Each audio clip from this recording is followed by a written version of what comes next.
బాపట్ల జిల్లా అద్దంకి మండలంలోని సింగరకొండలో వేంచేసి ఉన్న శ్రీ ప్రసన్న ఆంజనేయ స్వామి వారి దేవస్థానం నందు దేవస్థానం పునర్నిర్మాణం చేయడం జరిగిందని ఆలయ ఈవో తిమ్మనాయుడు తెలిపారు. సింగరకొండలోని ఈవో కార్యాలయం నందు ఈ మేరకు ఆయన మీడియాతో మాట్లాడారు.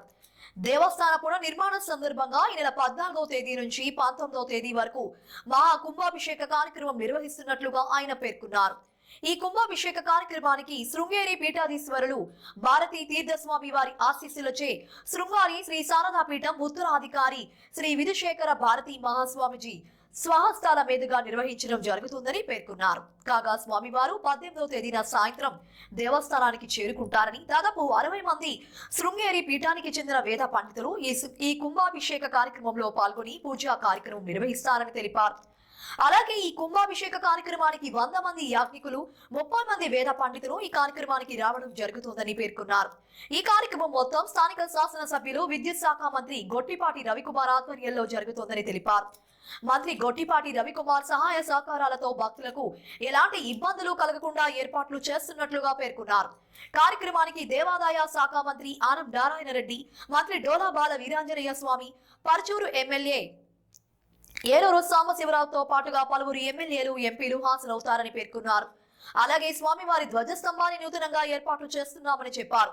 ఆ ధ్వజాన్ని నెల 13వ తేదీన అద్దంకి నుంచి దేవస్థానం వరకు అంగరంగ వైభవంగా ఊరేగింపు చేపడుతున్నట్లుగా ఆయన పేర్కొన్నారు.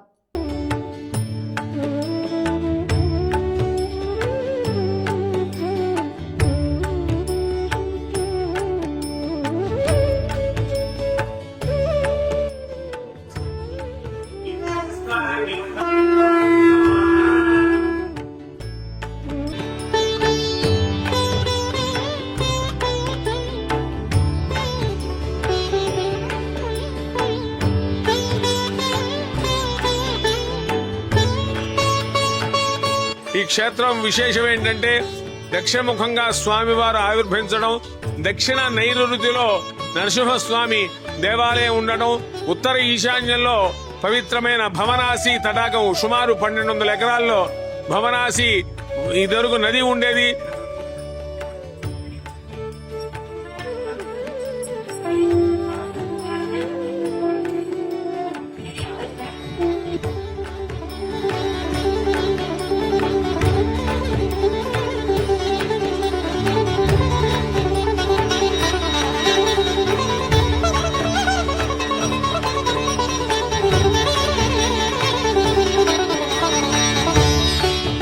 మనం అందరం, ఎందుకంటే ఇక్కడ ఏ కోరికలు ఉన్నా కూడా ఆయన మనసులో ఉన్న మన కోరికలను ఆయన తీర్చగలిగే శక్తి ఉన్న క్షేత్రం ఇది.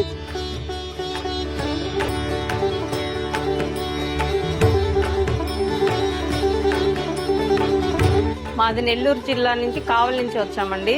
మేము ఎప్పటి నుంచో ఈ ఆంజనేయ స్వామి అంటే మాకు నమ్మకం ఎక్కువ. ఇట్లా వెంట్రుకలు ఇచ్చిన వాళ్ళందరూ, మొక్కుబడి ఉండే వాళ్ళందరూ పొంగలు పెట్టుకుని తీసుకెళ్తారు ఇక్కడ నుంచి గుడిలోకి. మా కొడుకులు ఇద్దరికి ఇక్కడికి అనుభవం చేశాము, మా మనవాడ నలుగురికి ఇక్కడే చేసాం. మేము ఎప్పుడు వస్తాం సంవత్సరానికి ఒకసారి. స్వామివారి మొక్కున్న వాళ్ళు మాత్రం అందరు ప్రతి ఒక్కళ్ళు వచ్చి పొంగలు పెట్టేసుకొని స్వామివారికి నివేదన పెట్టి కొబ్బరికాయలు కొట్టుకొని ఆగ పూజలు, అన్నప్రాసనలు, పుట్టేంటుకలు అన్ని చేసుకుంటారండి.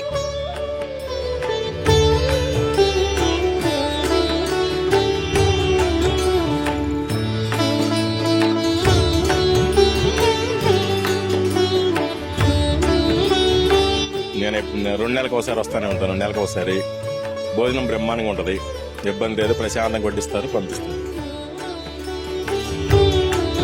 20 సంవత్సరాలు ఉండగా బాగా క్వాలిటీ కూడా చాలా బాగా చేస్తున్నారు.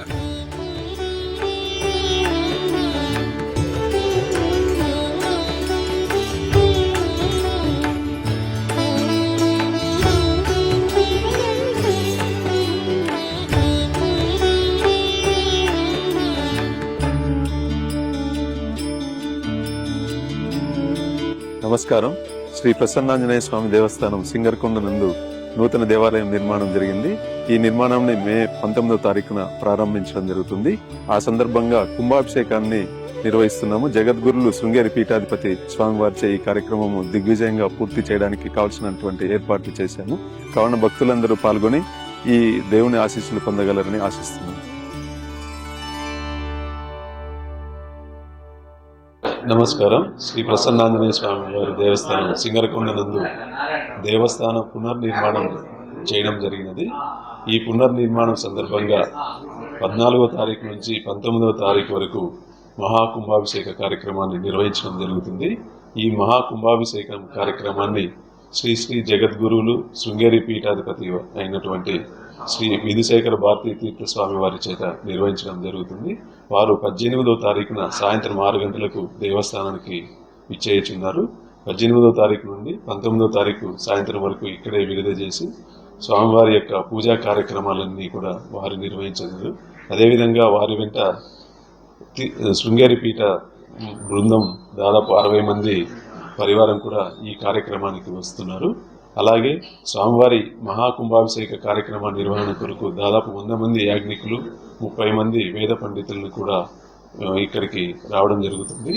ఈ మహాకుంభాభిషేక కార్యక్రమం అంతటికి కూడా స్థానిక శాసనసభ్యులు, గౌరవనీయులు, మంత్రివర్యులైనటువంటి శ్రీ గొట్టిపాటి రవికుమారి గారి యొక్క ఆధ్వర్యంలో నిర్వహించడం జరుగుతుంది. వారి యొక్క సహాయ సహకారాలన్నీ కూడా తీసుకొని ఈ దేవస్థానం నందు భక్తులకు కావాల్సినటువంటి అన్ని సౌకర్యాలను కూడా ఏర్పాటు చేస్తున్నాము. ఈ కార్యక్రమానికి దేవాదాయ శాఖ మంత్రివర్యులైనటువంటి ఆనం రామనారాయణ రెడ్డి గారు మరియు సాంఘిక సంక్షేమ శాఖ మంత్రులు డోలా బాలవీరాంజనేయ స్వామి గారు కూడా హాజరవుతున్నారు.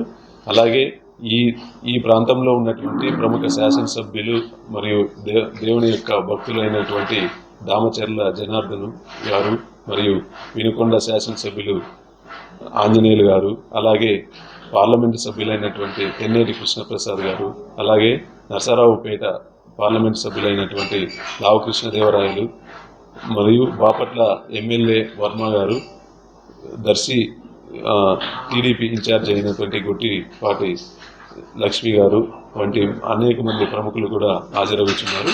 వీరందరినీ దృష్టిలో పెట్టుకొని వారందరికీ కూడా కావాల్సినటువంటి సదుపాయాలు కూడా ఏర్పాటు చేస్తున్నాం. అదేవిధంగా దేవస్థాన పునర్నిర్మాణంలో భాగంగా స్వామివారి యొక్క ధ్వజం కూడా దెబ్బతినడంతో దాన్ని కూడా మళ్ళీ కొత్తది ఒకటి ఏర్పాటు చేస్తున్నాము. ఆ ధ్వజం కూడా 13వ తారీఖున అద్దంకిపుర పట్టణ వీధుల గుండా గ్రామోత్సవం నిర్వహించి దేవస్థానానికి తీసుకురావడం జరుగుతుంది. తదనంతరం 19వ తారీఖున స్వామివారి యొక్క ధ్వజ ప్రతిష్ఠ కూడా ఇక్కడ జరుగుతున్నది. కావున భక్తులు వీటన్నింటినీ దృష్టిలో పెట్టుకొని స్వామివారి యొక్క మహాకుంభాభిషేకానికి హాజరై స్వామివారి యొక్క ఆశీస్సులు పొందాలని కూడా ఆశిస్తున్నాము. స్వామివారి దేవస్థానం నందు జరిగే మహాకుంభాభిషేక కార్యక్రమాన్ని దృష్టిలో ఉంచుకొని 19వ తారీఖున జరిగే విశేషమైన ఈ కార్యక్రమానికి స్థానిక నది అయినటువంటి గుండ్లకమ్మ నది నుంచి నీరుని సేకరించి దాదాపు 1200 మంది ముత్తైదువులతో ఆ నీటిని ఉదయం 5:30 సేకరించడం జరుగుతుంది. ఈ సేకరించిన నీటిని కలశాలలో నింపుకొని ఆ కలశ యాత్రని అద్దంకి పట్టణ పురవీధుల గుండా సింగరకొండ దేవస్థానం వరకు ఆ ముత్తైదులు తీసుకురావడం జరుగుతుంది. ఈ కార్యక్రమానికి ఈ ముత్తైదులతో పాటు ఒక గజ ఏనుగును కూడా ఏర్పాటు చేసి కలశయాత్రను ప్రారంభిస్తాము. అద్దంకి నుంచి దాదాపు 5 కిలోమీటర్లు స్థానిక మహిళలందరూ కూడా పాల్గొని ఈ కలశయాత్రలో దిగ్విజయం చేయాలని కోరుకుంటున్నాము. ఈ తెచ్చినటువంటి ఈ గుండ్లకమ్మ నదిని స్వామివారి యొక్క అభిషేకానికి వాడుతారు. అదేవిధంగా ఈ కలశయాత్ర కాకుండానే మన భారతదేశంలో ఉన్నటువంటి ముఖ్యమైన నదులైన 5 పంచనదుల నుంచి కూడా నీరు సేకరించడం జరిగింది. గంగా నది నుంచి మరియు యమున, సరస్వతి నుంచి సేకరించాము. అలాగే నర్మదా నది నుంచి కూడా సేకరించాము. కావేరి, కృష్ణ, గోదావరి నదుల నుంచి కూడా నీటిని సేకరించాము. మరియు 3 మహాసముద్రాలైనటువంటి అరేబియా, బంగాళాఖాతము మరియు హిందూ మహాసముద్రం నుంచి కూడా నీటినంతటిని ఇప్పటికే సేకరించి దేవస్థానం నందు పదిలంగా ఉంచడం ఉంది. ఈ మహాకుంభాభిషేకంలో ఈ స్థానిక నది అయినటువంటి గుండ్లకమ్మ నది మరియు పంచనదుల నుంచి సేకరించిన నీరు మరియు మహాసముద్రాల నుంచి సేకరించిన నీటిని కూడా మహాకుంభాభిషేకానికి స్వామివారి అభిషేకానికి ఉపయోగిస్తారు. కావున వీటన్నింటినీ దృష్టిలో పెట్టుకొని స్థానిక మహిళలు, అద్దంకి పట్టణంలో ఉన్నటువంటి మహిళలు మరియు చుట్టుపక్కల గ్రామాల్లో ఉన్నటువంటి మహిళలు ఈ సదవకాశాన్ని ఉపయోగించుకొని స్వామివారి కుంభాభిషేకాలలో జరిగే కార్యక్రమాల్లో తమ వంతు పాత్ర మరియు స్వామివారికి సేవ చేసుకునే అవకాశం మీకు అందరికీ దేవుడు కల్పించాలని తెలుపుకుంటూ